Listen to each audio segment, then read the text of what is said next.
Bismillahirrahmanirrahim. Assalamualaikum warahmatullahi wabarakatuh. Waalaikumsalam warahmatullahi wabarakatuh. Salam sehat, salam sejahtera untuk mitra sahabat Ikatan Pinti Perempuan Indonesia. Selamat datang di Pinti Bertandang.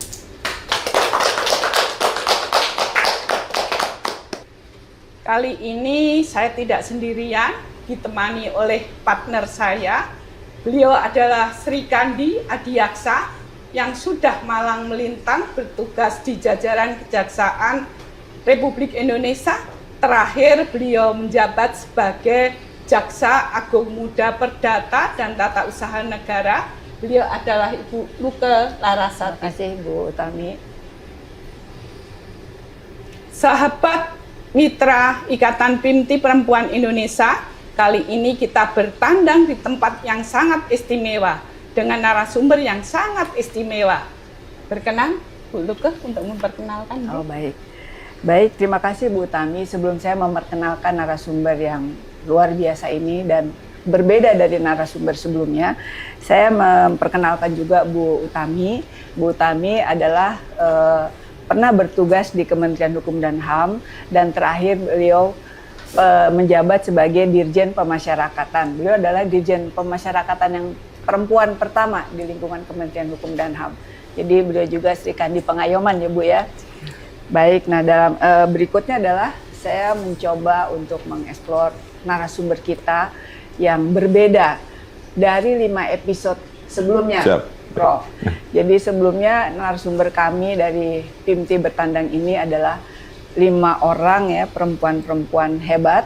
Nah sekarang yang hadir di tengah-tengah kita adalah laki-laki hebat yang ganteng. Kalau sebelumnya adalah cantik-cantik ya Bu ya, sekarang ganteng dan istimewa. Dan istimewa juga. Makanya kita pada grogi semua nih Prof. Siap. Nah jadi dalam kesempatan ini saya mencoba untuk memperkenalkan Prof. Ini ada data yang saya peroleh, tapi tidak menyebutkan data ini. Tapi kalau boleh izinkan saya untuk menyampaikan, Prof lahir di Tasikmalaya. Kemudian sekolah SD di Dompu. SMP-nya di Dompu. Kemudian SMA-nya kembali ke Tasikmalaya. Tapi yang jadi agak menariknya di sini adalah kemudian mahasiswa di Mataram. Nah begitu berikutnya di jenjang pendidikan berikutnya di Undip dan di Unpad, Prof ya. Mungkin nanti agak dieksplor sedikit. Kenapa kok ada di Tahir Tasik, kemudian ke Dompu, di Dompu kembali Tasik, balik lagi ke Mataram itu Prof. Tapi untuk berikutnya untuk dari sisi karier sangat panjang. Beliau pernah menjadi Kajati Banten, saya ambil yang pokok-pokoknya aja ya Prof. Kajati Banten, Kajati Jabar, dan pernah sebagai Dirjen Perundang-undangan, tentunya juga sama dengan sealumni dengan Bu Utami. Ya, kemudian terakhir sebagai Jampidum, Jaksa Agung Muda Tindak Pidana Umum, dan sekaligus juga mendapat amanah sebagai PLT Wakil Jaksa Agung, betul ya Prof ya? Yeah. Dan kemudian banyak prestasi yang sudah diterima oleh Prof Asep ini, sangat banyak, jadi mungkin nggak perlu atau perlu saya sampaikan.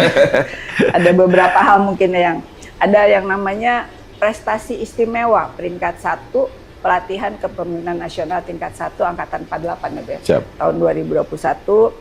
Kemudian juga di samping itu banyak buku ternyata yang telah diterbitkan oleh Prof Asep ini. 15 buku ya? 15 buku. Tapi mohon kiranya kalau nanti di tahun 2025 ada buku lagi yang diterbitkan, bisa menyinggung sedikit ke perempuan gitu kan ya.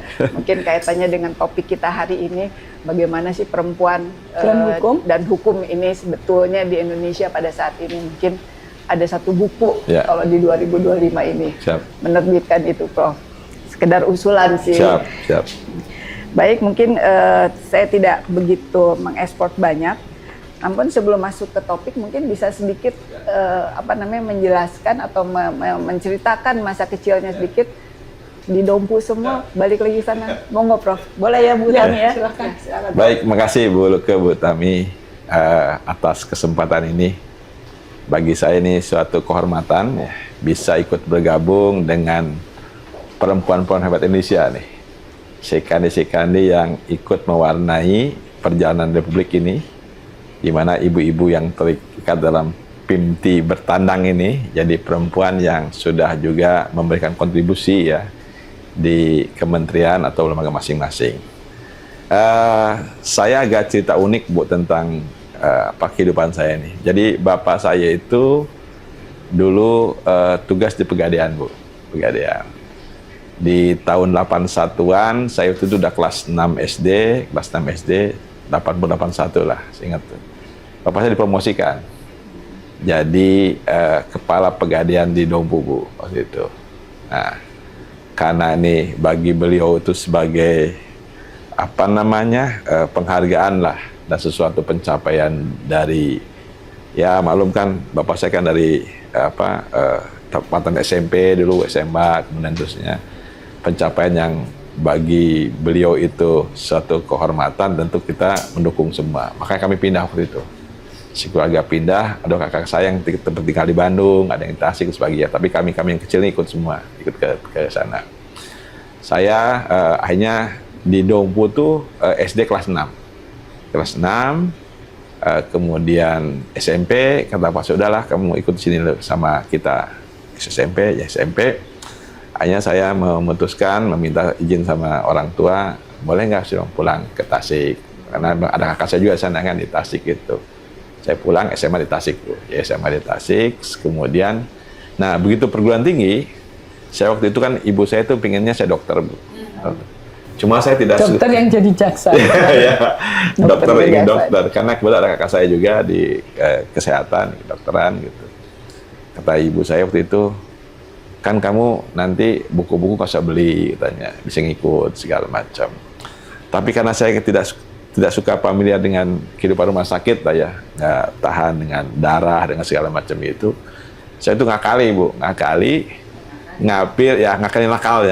sama orang tua waktu itu. Saya ngambil jurusan fisika gitu, jadi A1 fisika. Ketika ibu saya nanya, loh kamu kok ngambil jurusan fisika katanya. Saya bilang, saya manggil dia Mami. Boleh kan nanti kalau namanya fisika itu boleh, kedokteran boleh, saya bilang tuh. Kemudian yang lain juga boleh. Oh bisa ya, bisa. Singkat cerita, luluslah SMA saya di fisika di A1 karena saya dulu suka matematik Bu. Kenapa? Itu di Tasik ya, Tasik, SMA di Tasik. Tasik. Kenapa suka matematik? Jadi saya ngambil fisika, salah satunya jam matematika tuh per minggu hampir paling banyak 8 jam pelajaran. Yang lain kan 6, ada 4 matematik. Saya di situ suka hitung-hitungan, suka segala macam itu. Begitu lulus. Kami punya keistimewaan Bu, jadi ketika A1 itu boleh berarti nggak salah kita menghadirkan tamu istimewa. Jadi boleh mengambil jurusan IPS dan IPA, namanya IPC waktu itu, IPC. Jadi kami boleh jurusan IPA. IPA-nya waktu itu saya ngambil metalurgi ITB. Metalurgi di ITB. Kemudian yang kedua teknologi pertanian, saya di Unpad. Kemudian yang ketiga hukum di Mataram. Kenapa di Mataram? Karena orang tua saya di sana, Bu. Pikirannya sepindah saja. Ada kakak saya juga waktu itu dokter di Lombok, di kecamatan ya, di tugas PTT dulu namanya apa? Jadi dokter-dokter yang baru-baru kan perbasi itu. Saya bilang ada itu tadi. Ya dilalah tuh apa ya? Kebetulan dah. Yang saya keterimanya yang ketiganya Bu, hukum. Bapak saya juga almarhum. Kedarullah itu Bapak. Iya, kedarullah Pak ya Bu. Udah ditunggu betul. Saya bilang, kamu fisika kok keterimanya di hukum? Saya bilang, nggak tahu. Saya bilang, yang kedua tuh nggak masuk karena saingannya banyak, peminatnya banyak itu, apalagi teknologi pertanian. Saya itu lagi in-innya Bu. Lagi kita pengembangan negara di pertanian, kemudian jurusan itu banyak peminatnya. Jadi saya ke hukum. Terus saya bilang sama bapak saya, tapi saya terimanya Mataram. Ya udah kebetulan lah katanya. Nah bapak saya tugaskan Bu pindah promosi dari Dompu itu jadi kepala Pegadaian di negara Bu di Bali. Ya udah aku di situ aja katanya, balik itu. Toh juga kalau liburan nggak usah jauh-jauh ke Bandung, nggak usah segala macam, dari situ aja, dari Bandung ke Mataram ke Bali. Singkat cerita saya sana Bu, singkat cerita. Itulah sekelumit dan kebetulan saya sempat tidak kos ya karena nemenin kakak saya di puskesmas waktu itu di sana dalam artian sama dia kebetulan setahun karena setelah itu dia ngambil spesialis di Undip, sayanya kos waktu itu, kos di Mataram. Jadi itu lah perjalanan saya kenapa bisa ke NTB itu, Bu. Ya, karena orang tua dan saya paling anak kecil, paling kecil anaknya, paling kecil, anak bungsu saya, Bontot. Sehingga kemana-mana harus diikut lah gitu. Jadi saya diizinkan berpisah itu setelah SMA, Bu, untuk beliau. Iya. Jadi nggak berbeda dengan saya tuh, Prof. Saya juga SMP saya di Mataram SMP ya, 1 sama SD 4. Oh iya. Siap. Jadi begitu saya lihat, wah kita alumni Mataram sama Prof juga. Itu biasa mamplecing. Ya. Baik, kalau begitu Prof, terima kasih tadi ya untuk penjelasan masa kecilnya Prof. Mungkin kita langsung masuk ke topik aja ya. Jadi topik hari ini adalah Perempuan dan hukum. Perempuan dan hukum ya, Bu Tami ya. Siap. Membangun rasa aman bagi perempuan di Indonesia. Ya. Jadi mungkin sampai dengan saat ini rasa aman dari perempuan itu mungkin masih belum belum terpenuhi semuanya mungkin, Prof. Jadi kita masih mengambil topik ini sebagai suatu isu strategis, dan perempuan tentunya rasa aman itu kan mungkin bisa dari rasa aman dari ancaman kekerasan, atau mungkin juga bagaimana perlindungan perempuan dari sisi hukum yang bisa berpihak kepada dia, mungkin baik dia sebagai korban ataupun dia sebagai saksi ataupun dia sebagai pelakunya itu sendiri. Nah tentunya di kejaksaan ini mempunyai suatu strategi tertentu mungkin ya terkait dengan masalah ini. Jadi mungkin strategi apa yang telah dibangun oleh kejaksaan dalam kaitannya dengan penanganan perempuan yang melibatkan perempuan itu tadi sebagai saksi ataupun sebagai pelaku ataupun korban. Baik. Mangga, Kak. Baik. Terima kasih Bu Luke, Bu Tami. Jadi sebelum saya menjawab itu, saya ingin menceritakan dulu barangkali ya. Termasuk tadi pesan sponsor Ibu untuk menulis buku tentang perempuan ya. Iya. Jadi saya kebetulan memang ditugaskan di bagian tempat ya. Salah satunya ketika saya jadi Kajati Jawa Barat tuh. Ada suatu peristiwa nasional yang saat itu menjadi perhatian Presiden Pak Jokowi waktu itu. Kaitan dengan ada oknum guru agama yang kemudian melakukan pelecehan dan kemudian tindakan kekerasan terhadap perempuan dan anak-anak. Dari situlah kemudian saya berinisiasi untuk menjadi jaksa penuntut umumnya, Bu. Jadi saya ketua timnya. Jadi saya diperintahkan oleh Aspidum memerintahkan saya untuk jadi sebagai JPU. Jadi saya jadi itulah kembali lagi ya. Makanya Pak Jaksa Agung saya lapor Pak Jaksa, boleh nggak saya jadi JPU-nya Pak? Karena ini hemat saya jadi perhatian pemerintah, Presiden, dan juga korbannya cukup banyak. Nah, dalam perjalanan itu, saya melihat memang posisi perempuan, terutama dalam hukum itu, posisi dan tidak menguntungkan, Bu ya. Ibarat si malakama dia, ketika dia melaporkan kejadian tindak pidana, mungkin sepintas akan bisa menyelesaikan atau membuat pelaku jera. Tapi pada sisi lain dia seolah jadi korban dua kali. Kenapa korban dua kali? Pada saat kemudian tindak pidana jadi korban kejahatan, pada saat kemudian ikut dalam proses pidana, dia ikut harus terbuka identitasnya, terbuka kemudian apa yang dia alami, apalagi mohon maaf kaitan dengan seksual, tentu menjadi catatan, menjadi kemudian trauma bagi dia dan juga catatan bagi masyarakat. Oh ini korban kekerasan seksual ya gitulah itu. Inilah yang mendorong saya waktu itu hanya saya membuat buku, Bu. Ini yang saya buat tentang victim impact statement. Jadi buku ini menjelaskan tentang ada satu konsep yang hemat saya penting ketika perempuan menjadi korban kejahatan seksual. Jadi dan ini buku ini menjadi menjadi satu rujukan, Bu, rujukan. Apalagi ketika Menteri PPA itu dijabat oleh Ibu Gusti Ayu Bintang Dahwati. Aktif tuh. Bahkan dia datang ke Bandung, saya ceritakan. Saya bilang, Bu, kalau konsep-konsep hukum saat ini itu nampaknya sudah tidak pas lagi untuk memberikan perlindungan secara utuh bagi perempuan. Mengapa saya bilang? Karena seolah-olah kedudukan perempuan, kedudukan daripada korban itu sama dengan alat bukti. 184 KUHP. Iya. Apa adanya? Namanya alat bukti. Ketika kami selesai menangani perkara, selesai, Bu. Tidak tahu kemudian apa yang dialami korban, apa kemudian keinginan korban untuk masa depannya, bagaimana kemudian dia tadi ada trauma secara psikis, kemudian juga bagaimana kemudian juga hal-hal yang ingin dibangun. Keluarganya yang bersangkutan. Sebagainya. Betul. Tidak pernah akomodir. Maka di buku ini saya juga mempelajari berbagai sistem hukum di berbagai negara, terutama di Finlandia, Australia Selatan.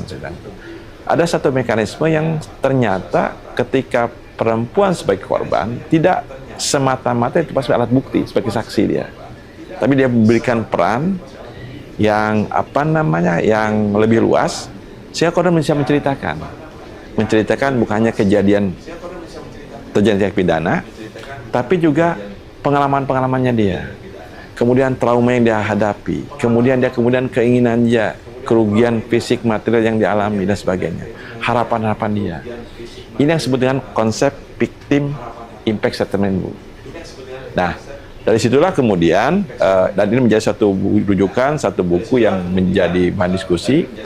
Dan kemarin kami juga diundang oleh Komisi 13 yang saat ini sedang memperbaiki, menyusun kaitan dengan regulasi daripada Undang-Undang Perlindungan Saksi dan Korban.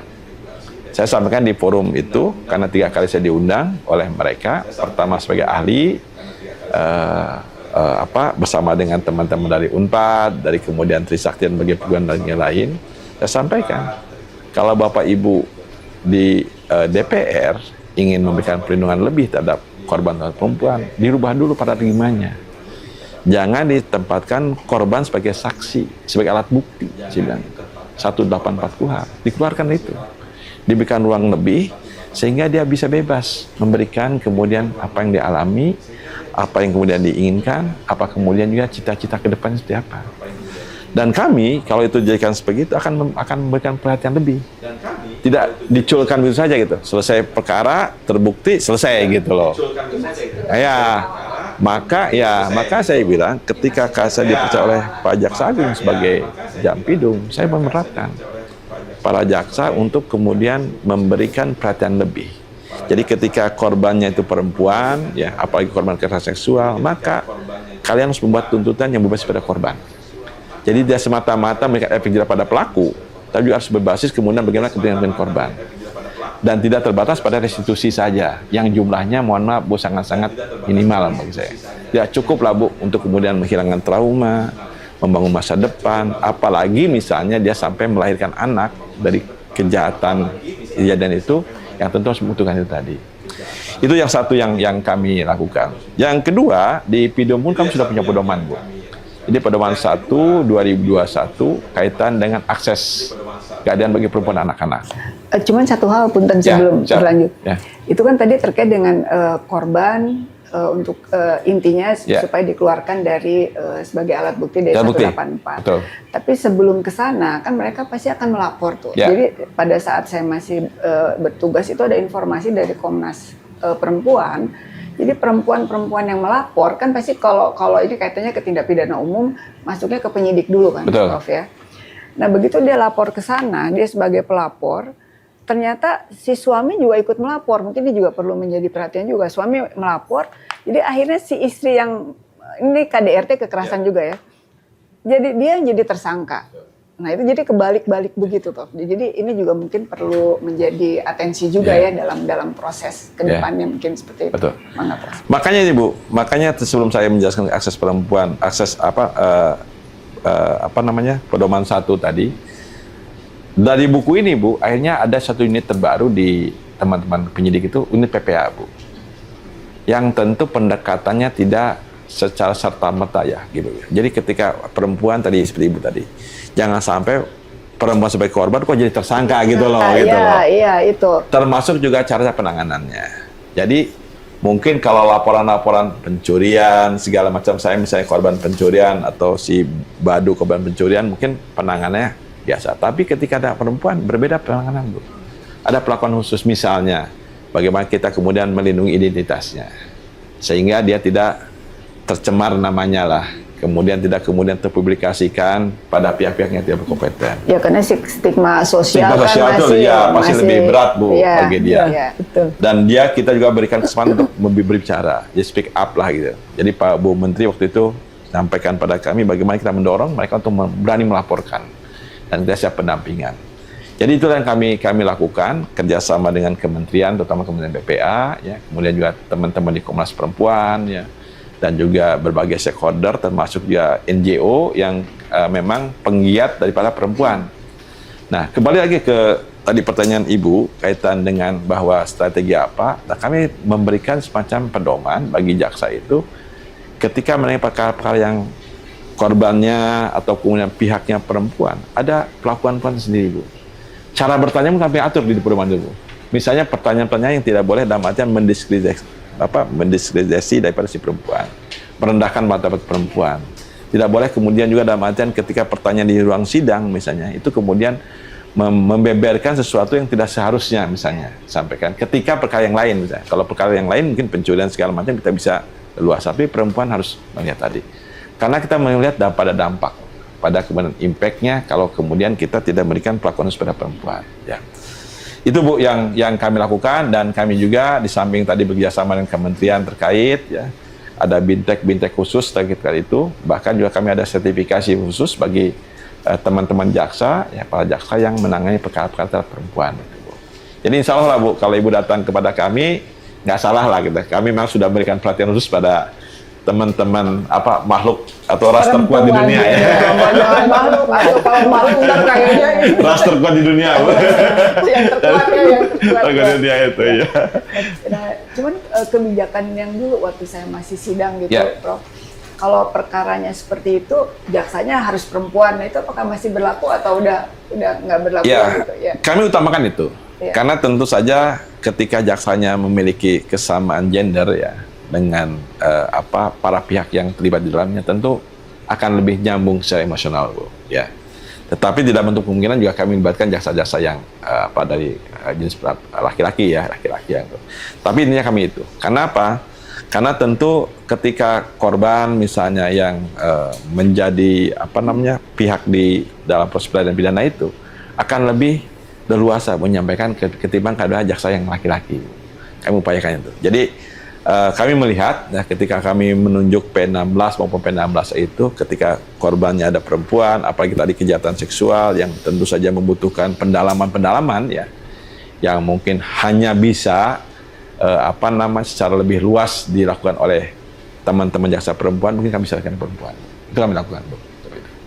Baik Bu Tami, mungkin Ya, dari Bu Pak Tami. Icip, Ya. lanjut dari apa yang ditanyakan oleh Bu Luke. Bagaimana pandangan Prof mengenai penguatan akses perempuan untuk perempuan, akses keadilan untuk perempuan seiring dengan pembaharuan hukum nasional dengan berlakunya KUHP dan KUHP baru? Ya, baik Bu. Saya kebetulan sebagai Jampidum ya, dipercaya sebagai Dirjen Peraturan Perundang-undangan.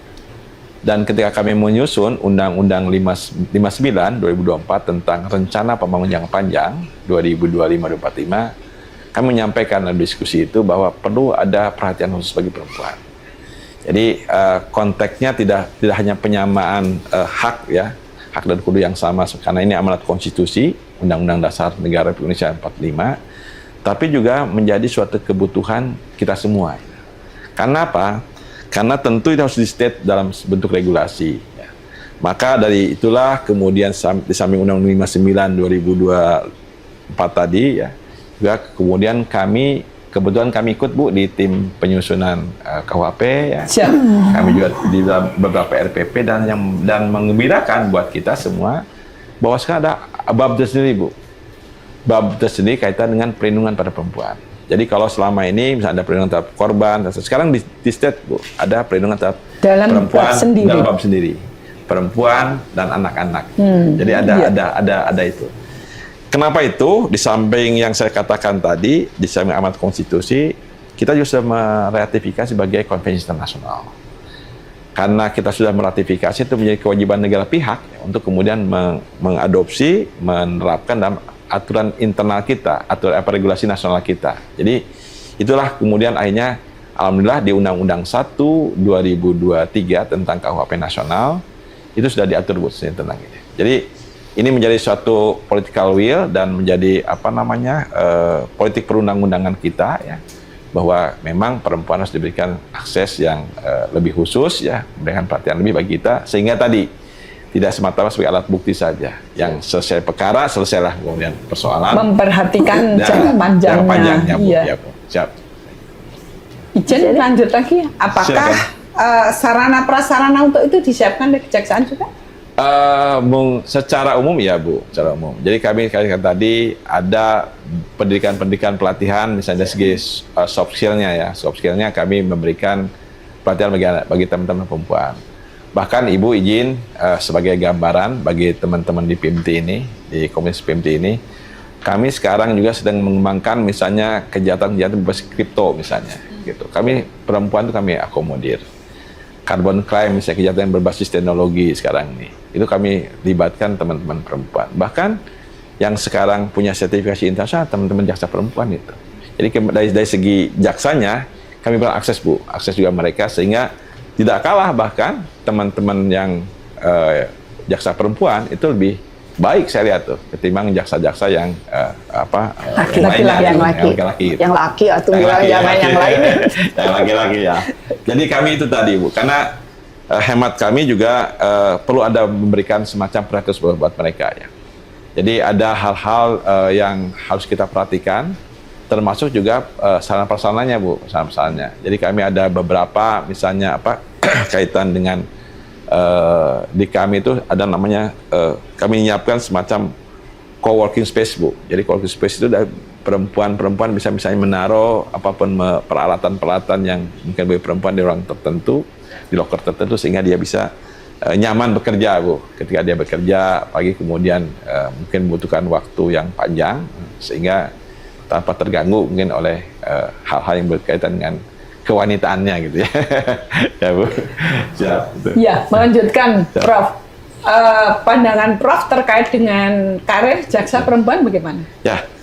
Saya kebetulan Bu di samping selaku Jampidum dan PLT Wajah, kami dipercaya oleh teman-teman selaku Ketua Umum Persatuan Jaksa Indonesia. Dan saya ke Pak Jaksa Agung menyampaikan agar kami di Persaja juga diberikan akses lah untuk kemudian memberikan semacam masukan, saran, terutama untuk pengembangan karir. Nah, kami di Kejaksaan juga tentu memperhatikan Bu, bagaimana keberadaan mereka, keberadaan jaksa-jaksa perempuan sebagai salah satu pondasi kita, pondasi dalam mengembangkan organisasi ini. Jadi kami terus, bahkan kami beberapa ada jaksa-jaksa perempuan Bu yang sudah kita siapkan. Misalnya nih, sekarang Ibu boleh lihat sekarang atasnya Kejaksaan Bu, itu dua Bu. Dari 4 kami punya atasnya di Bangkok dan di Singapura. Oh, Singapura perempuan sekarang. Oh, ya, luar biasa. Yang selama ini jabat oleh laki-laki Bu. Iya. Jadi sekarang kami berikan kesempatan, kepercayaan pada mereka untuk juga berkarir tidak hanya di dalam dan juga di luar negeri. Iya, menjadi atasnya Kejaksaan. Dan bagus. Dan bagus Bu. Bahkan ada beberapa itu seperti misalnya di Singapura itu dipertahankan itu oleh teman-teman di sana, oleh embassy sana ya, untuk kemudian bekerja, berkontribusi. Dan Baiknya langsung senyum itu. Dan bahkan mereka bisa membuka jejaring Bu, jejaring tidak hanya jaksa dengan jaksa saja, tapi juga dengan komunitas lain di sana itu. Ini suatu memegang buat kita, ternyata teman-teman jaksa perempuan bisa lebih eksis gitu ya, ketimbang juga jaksa-jaksa yang laki bisa menjalankan tugasnya dengan baik ya Bu. Siap. Dan ada juga Bu Katarina Bu. Katarina sekarang ini sudah S1 Bu. Bersyukur kami ada Bu Katarina. Jadi beliau ini, saya dulu sebenarnya waktu saya jadi, ini sebagai saya buka saya di forum ini ya. Waktu saya Kajati Jabar, saya waktu diperintahkan, ditugaskan oleh Pak Jaksa Agung sebagai Dirjen PP. Pak Jaksa Agung sempat nanya saya waktu, Pak Asep katanya, Dek, nanti siapa kira-kira ganti Kajati Jawa Barat? Saya bilang, Pak, kalau boleh saya bilang memilih saya Bu Katarina aja dulu. Karena biar ada perempuan juga, dan Jawa Barat kan tentu kan halus-halus Bu ya, jadi tentu aja yang pas yang perempuan dari situ. Bukan makhluk halus, bukan Bu ya. Dan alhamdulillah sekarang Bu Kata dia sudah kemudian masuk di jaringan eselon 1 di kami, walaupun di masih di staf ahli ya. Iya, alhamdulillah. Warga mendukung itu tadi. Dan banyak Bu sekarang Bu. Sekarang di kami aja Wakajati aja udah banyak Bu yang Wakajati perempuan. banyak, ya. Ses juga ada Sesjam Bin, Sesjam Datun itu perempuan. Ujian kalau Kajati Bapak? Kajati perempuan? Kajati perempuan kemarin banyak Bu. Kemarin dari Kalbar perempuan, Sumbar Bu. Sumbar waktu sekarang ke sini. Kemudian juga Bali Bu. Nah, Bali sekarang perempuan juga nih Bali. Jadi kami berikan kesempatan. Bahkan sekarang ada percepatan Bu. Sekarang Waka saja yang perempuan sudah ada di Babel, kemudian di Jogja, DKI Bu. Nah, DKI ini yang notabene perkaranya sangat rumit. Kemudian juga tingkat kerumitannya, kriminalitas juga banyak, itu perempuan Bu. Ya, Wakanya Pak. Wakanya perempuan. Ya. Okay. Tentu harapan kita tidak hanya berhenti Tidak hanya di Waka aja ya. Bisa Kajati, karena bisa pegang makin naik, makin naik. komando ya. Siap, ya Bu. Okay. Enggak Bu, saya boleh. Iya.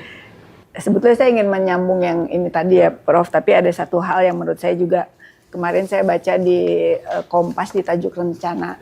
Itu tentang rupanya sekarang kekerasan terhadap perempuan itu tidak hanya di dunia nyata saja. Jadi ternyata juga di ruang digital juga ternyata ada dunia juga. Maya gitu, ya. Nah itu pandangan Prof gimana Prof? Dan juga mungkin bagaimana cara mengatasinya, atau mungkin sudah adakah ketentuannya, mungkin ada ya undang-undang ITE dan sebagainya. Apakah itu cukup untuk mengatasi kekerasan perempuan di ruang digital Prof? Jadi sebagai sebuah keniscayaan, memang teknologi ini menjadi satu hal yang relatif baru ya, yang tentu kita suka tidak suka hadapi. Sebagai sebuah instrumen, tentu pasti ada dampak positif negatifnya. Positifnya pasti membantu kita lah, memudahkan kita cara berkomunikasi, cara kita kemudian berinteraksi, memudahkan juga dalam berbagai hal. Tapi juga mungkin ada aspek-aspek yang perlu kita cermati, termasuk tadi kaitan dengan kekerasan di ruang digital. Memang dari segi regulasi sudah ada undang-undang ITE Bu yang menyangkut bagaimana kita melakukan penindakan ya terhadap mereka-mereka yang katakanlah melakukan bullying ya di digital, melakukan kemudian pelecehan di ruang digital itu. Tapi saya pikir nggak cukup Bu, karena tentu bagi kami selaku APH ya, pencegahan jauh lebih baik Bu ketimbang kita kemudian melakukan penindakan.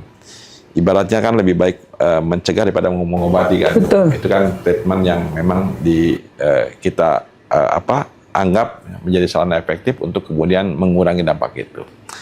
Nah yang penting kami lakukan adalah edukasi Bu bagi semua pihak gitu, terutama perempuan sendiri gitu. Karena mohon maaf sekali lagi, terkadang sebuah tindak pidana kan tidak semata-mata muncul daripada pelaku itu sendiri. Karena kesempatan juga. Karena kesempatan juga, karena juga ada andil juga dari korban gitu dan sebagainya. Maka tentu bagaimana kita dari, mohon maaf ibu-ibu yang dan teman-teman yang berjenis kelamin perempuan juga bisa memberikan, membatasi hal-hal yang membuka peluang untuk itu Bu, kekerasan itu. Jadi tentu harus semua pihak lah Bu. Ya. Di samping juga kami juga komunikasi dengan teman-teman Komdigi ya. Sekarang ini kami juga sedang membangun Bu bagaimana transformasi kejaksaan ya yang berbasis teknologi ya, teknologi informasi itu. Salah satunya kami juga memberikan semacam penguatan-penguatan agar kita bisa seksama lebih awal bisa mendeteksi kejadiannya seperti yang disampaikan tadi, kekerasan di ruang digital, pelecehan dan sebagainya yang tentu juga harus kita sama-sama tanggulangi ya, menjadi komitmen semua pihak ya, semua unsur negara ini, unsur masyarakat ini. Ya artinya untuk membuat rasa aman bagi perempuan bukan hanya APH saja ya Prof ya, artinya semua instansi yang terkait dengan ini juga harus, artinya negara juga harus bergerak juga dan hadir ya Prof. Prof, kita dikasih waktu berapa lama ya, atau mungkin ada istirahat dulu Bu Tami? Boleh. Monggo, silakan Bu, diminum dulu. Ya, diminum dulu apa gimana Prof? Diminum dulu mungkin Bu, silakan Bu. Bu Tami sudah. Bu Tami mau Oh, siap. Bismillah. Nggak haus, tapi grogi ya Bu ya. Tapi menarik, Prof. Siap. Tadi belum itu yang Ya. apa namanya mengenai akses keadilan ya, Prof, Ya, ya, yang siap. di dalam bukunya Prof Ya. tadi. Kita lanjutkan, Prof. Siap. Ya. Jadi tadi kenapa perempuan itu ataupun juga anak kadang-kadang itu selalu menjadi sasaran satu tindak pidana gitu. Ya. Apakah karena kita sendiri mungkin seperti misalnya pada saat pelecehan tuh kadang-kadang kan dibilangnya habis kamu sih pakai bajunya begini, Nah, kadang-kadang APH tuh bilangnya kadang-kadang seperti itu, habis baju kamu sih yang begini-begini kata gitu. Tapi kan sebetulnya juga nggak kesana Ya, gitu ya. betul. Jadi Ya. mungkin ada pandangan seperti Ya. apa dari Prof. Asep. Sekaligus untuk memberikan masukan ke perempuan. Perempuan dan ya anak. kan. Ya. Ya. Ya banyak faktor Bu ya. Kalau pengalaman saya selaku APH hampir ya 28 tahun, 30 tahun inilah. Jadi yang kenapa kemudian apa namanya perempuan ya terutama itu menjadi sasaran atau objek dari suatu tindak pidana. Salah satunya adalah kemudian kaitan dengan posisi yang bersangkutan sendiri ya. Dari segi fisik mohon maaf sekali kan, walaupun tidak semuanya sama. Kan kadang-kadang perempuan tuh dianggap yang makhluk yang lemah ya, sehingga seringkali juga menjadi komoditas tindak pidana lah, tindak pidana itu menjadi salah satu pendorongnya di samping faktor yang lainnya. Kemudian juga masalah motif pelaku juga gitu. Dan yang hemat saya juga penting mungkin jadi pemahaman kita semua adalah kejahatan perempuan sebagai fenomena gunung es Bu. Jadi yang sering tidak terungkap. Nah itu yang seringkali menjadi pemantik timbulnya kejahatan-kejahatan baru. Yang jadi di atas saja. Padahal sebenarnya banyak kejahatan-kejahatan yang terjadi karena dari perempuan sendiri itu tidak berani untuk melapor, menyampaikan gitu. Kayak tadi. Kalau menyampaikan Pak, yang paling kan kami nggak dapat apa-apa Pak. Yang dihukum cuma pelaku, bahkan kami jadi korban 2 kali gitu. Korban sebagai pelaku tidak pidana, masa depan kami juga itu. Stigma sosial juga lebih itu. Nah tentu makanya dengan begini Bu, kami juga mungkin dengan Kementerian tadi PPA, kami juga sama, kita terus mendorong bagaimana agar perempuan-perempuan ini juga bisa menyampaikan berani menyampaikan, melapor, dan kemudian juga bisa kemudian saling mengingatkan semua pihak itu. Di samping juga Bu, kaitan dengan yang kami lihat ya ketika ada relasi kuasa Bu. Jadi kejahatan-kejahatan yang berkaitan dengan kejahatan seksual itu, kekerasan seksual itu terhadap perempuan itu kaitan dengan relasi kuasa. Ketidakberdayaan Bu. Tadi yang saya ceritakan di buku saya ini, buku yang mungkin nanti saya serahkan ke Ibu ya dan Fikrim ini kebanyakan karena memang nggak berdaya perempuan itu. Ketidakberdayaannya dia. Jadi ketika dalam artian si pelaku itu mohon maaf misalnya ingin melakukan perbuatan tidak senonoh, dia sampaikan, kamu kan sudah saya kasih makan nih, kamu kan sudah kemudian saya beri sekolahkan nih, kamu nanti akan saya berikan pendidikan lebih baik lagi gitu. Itu kan karena ketidakberdayaan dia Bu. Akhirnya apa? Ketika kami menanyakan sama si korban, kenapa kamu mau saya bilang begitu sama si pelaku? Sudah utang budi. Utang budi. Gitu. Ini yang saya bilang relasi kuasa itu. Maka tentu saja adalah pemberdayaan perempuan jadi penting Bu. Pemberdayaan dari berbagai aspek. Tidak hanya pendidikan saja, tidak hanya kemudian juga wawasan, tapi juga bagaimana kekuatan di bidang ekonomi, sosial dan sebagainya. Mandiri secara ekonomi. Mandiri ya. Karena ketika dia punya kemandirian, tidak mungkin misalnya saya mau merayu, kemudian saya mengajak, gitu, kalau dia punya pasti tolak dia gitu loh. Apalagi dengan janji-janji yang kalau dia punya pendidikan yang baik, punya kemudian intelektual yang cukup mumpuni, pasti dia memilah-milah kan. Ini masuk akal nggak kemudian janji-janji rayuan seperti itu tuh. Nah, ini mungkin yang perlu kita sama-sama menjadi penting strategis itu sih ya. Makanya saya setuju kalau teman-teman di PIMTI perempuan ini menjadi satu kekuatan nanti untuk menggerakkan itu kemandirian perempuan ya, berdaya secara ekonomi, sosial dan sebagainya, sehingga menjadi salah satu mungkin mencegah ya terjadi tindak pidana bagi teman-teman perempuan itu. Siap. Betul sih Prof apa yang disampaikan tadi ya. Cuman kalau saya melihat artinya dari tahun ke tahun, ini kan udah berapa tahun nih kita merdeka kan Prof. Masalah ini kok terus aja ya. Malah kekerasan itu terhadap perempuan makin tambah. Dan strateginya selalu memberikan pendidikan kepada perempuan, memberikan apa namanya akses dan sebagainya. Selalu itu strateginya. Tapi kenapa kok nggak pernah? Oh ya udah oke, perempuan udah berdaya, perempuan udah terlindungi. Nah, itu sampai kapan gitu loh kita dengan strategi seperti ini gitu Prof. Jadi Ibu izin Bu ya, kami kebetulan juga beberapa waktu lalu rapat di Kementerian PMK, Kemenko PMK. Sekarang juga kita sudah pemerintah nama ini sudah kemudian tidak hanya terbatas pada rencana aksi nasional terhadap mitigasi terhadap kemudian pencegahan terhadap kekerasan perempuan, kekerasan seksual ya. Jadi seksualnya kita hilang dulu. Jadi kita lebih luas lagi. Ini mengingat tadi seperti Ibu sampaikan bahwa ternyata dalam realitasnya juga banyak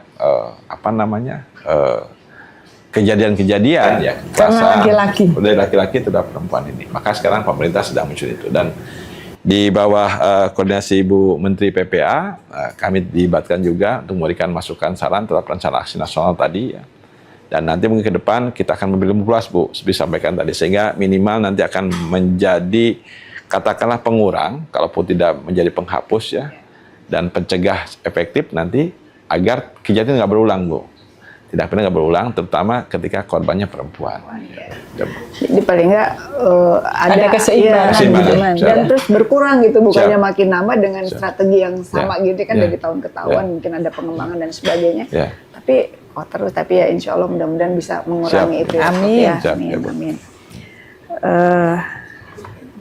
Masih ada Ibu? Tami masih. Saya tulisin dulu. Mungkin ini terakhir. Oh masih ada 2 sih Prof, boleh ya?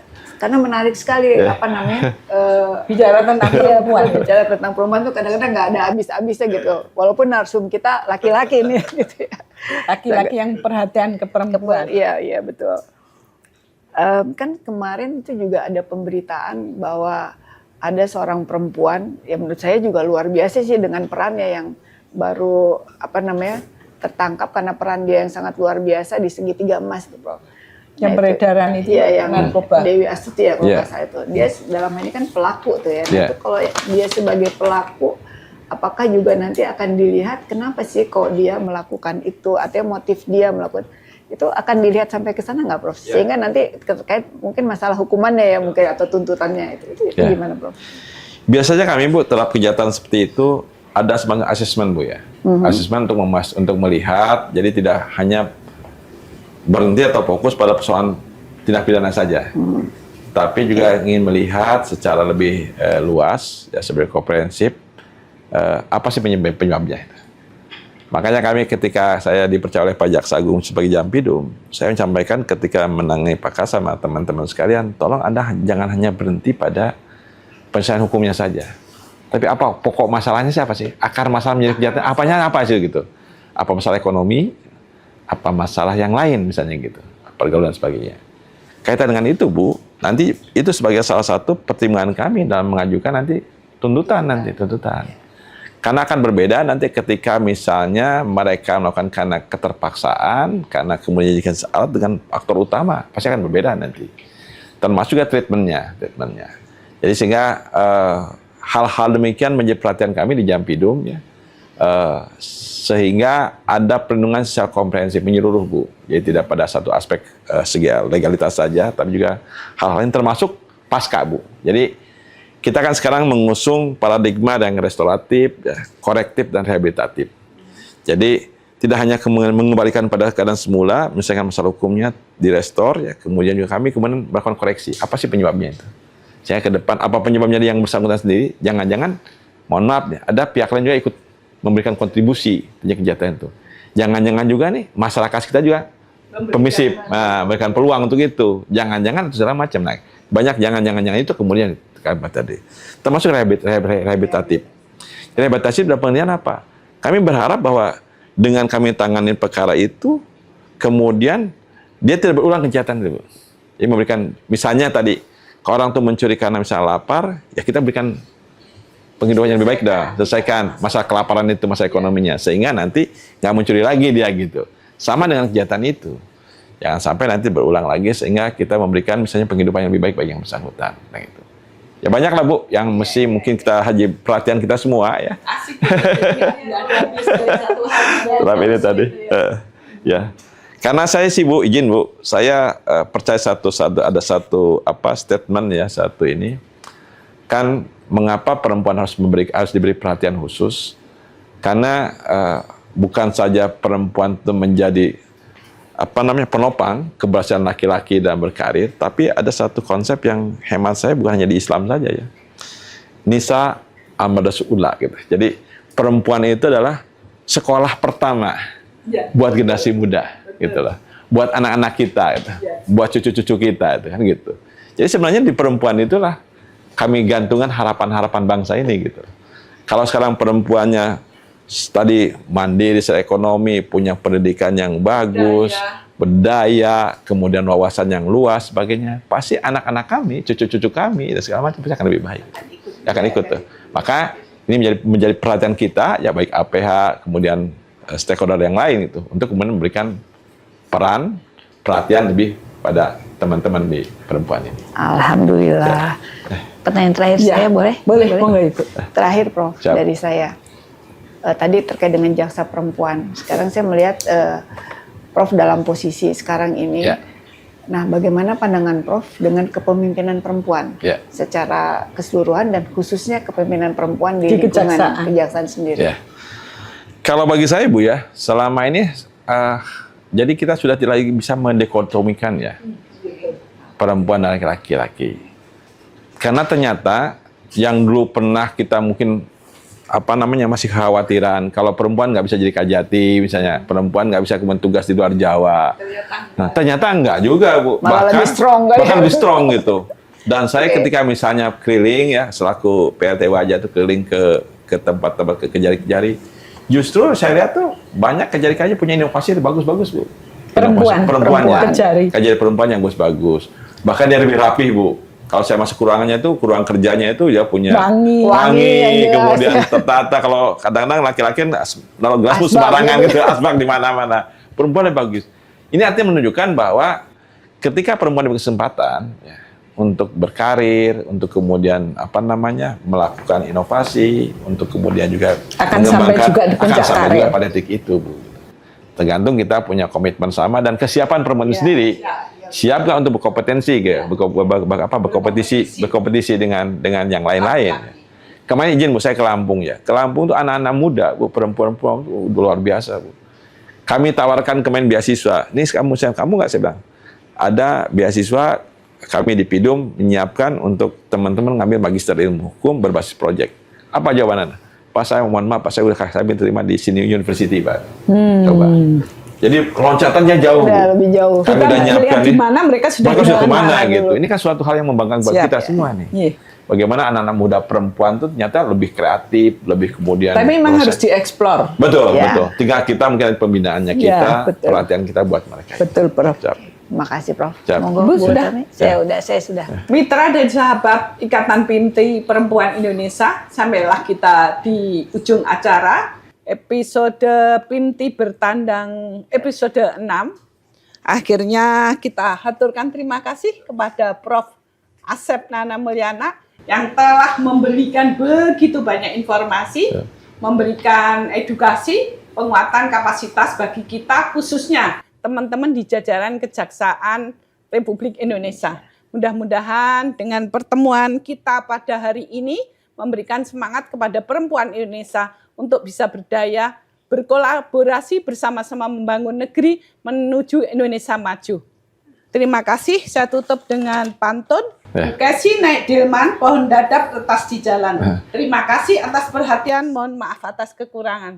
Billahi taufiq wal hidayah. Wassalamualaikum warahmatullahi wabarakatuh. Waalaikumsalam warahmatullahi wabarakatuh. Terima kasih Ibu. Ini bukunya Bu ya. Nanti untuk perwakilan jadi Bulu ke. Ya, mudah-mudahan nanti bermanfaat. Siap. Sambil salaman Prof. Oke, siap.